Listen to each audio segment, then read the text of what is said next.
The house stood alone at the end of Hemlock Lane. It was a skeletal structure of rotting wood and shattered windows, like a mouth open in a silent scream. Untamed vines clung to its crumbling facade, twisting like grasping claws. The lawn was overgrown and neglected, littered with dead leaves and the remnants of forgotten things. A rusted wrought-iron fence encircled the property, its gate hanging precariously by one hinge. The air around the house felt heavy, thick with a palpable sense of dread.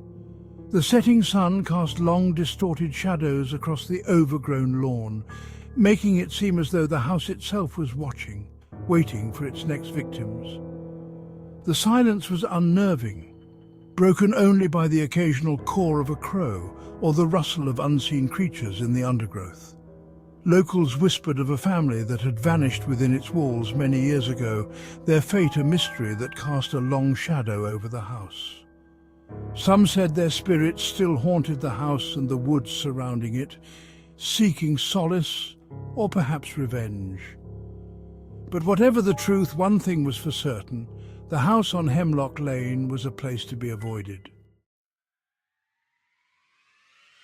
The group of teenagers stood across the street, their eyes fixed on the foreboding house. They were young and restless, their laughter echoing in the twilight. Led by the fearless Sarah, they sought thrills, testing their bravery against the haunted house on Hemlock Lane. All right, guys, this is it. Are we ready to do this? Among them was Ben, Sarah's best friend since childhood. He was more cautious, a hint of apprehension in his eyes. I don't know, Sarah. This place gives me the creeps. Beside him stood Emily, her laughter silenced as she gazed at the structure. Come on, Ben. It's just an old house. What's the worst that could happen? Rounding out the group were twins Max and Chloe. Max, ever the daredevil, was eager to explore the house. Let's do this. I bet it's not even that scary.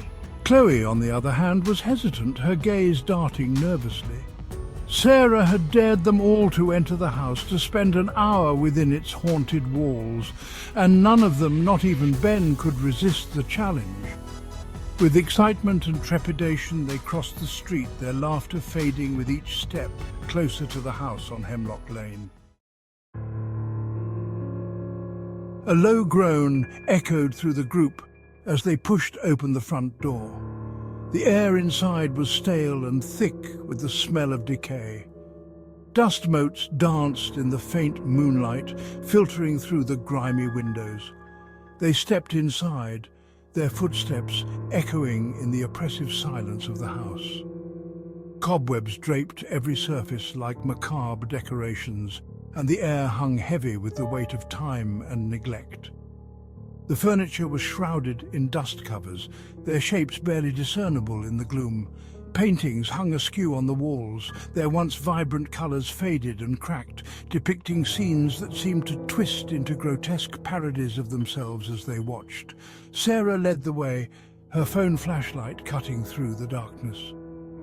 They moved deeper into the house, each room an echo of the last, decayed grandeur lost to time and neglect.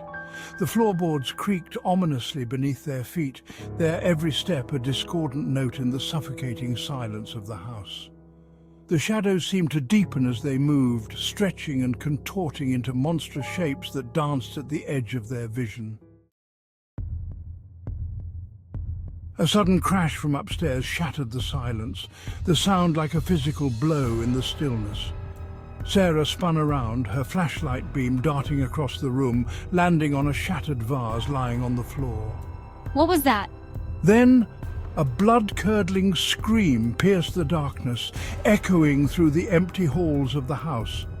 It was a sound of pure terror, raw and primal, and it froze the blood in their veins. Sarah's flashlight trembled in her hand, the beam dancing wildly across the walls. Emily, is that you? Silence descended again, heavier than before, broken only by their ragged breathing. The air seemed to crackle with an unseen energy, a palpable sense of dread that pressed down on them like a physical weight. They exchanged uneasy glances, their eyes wide with fear. The playful bravado they had entered the house with was gone, replaced by a chilling certainty that they were not alone. It came from upstairs. He took a step back, his gaze darting around the room as if searching for an escape. But there was nowhere to run, nowhere to hide. They were trapped within the belly of the beast, and something was hunting them.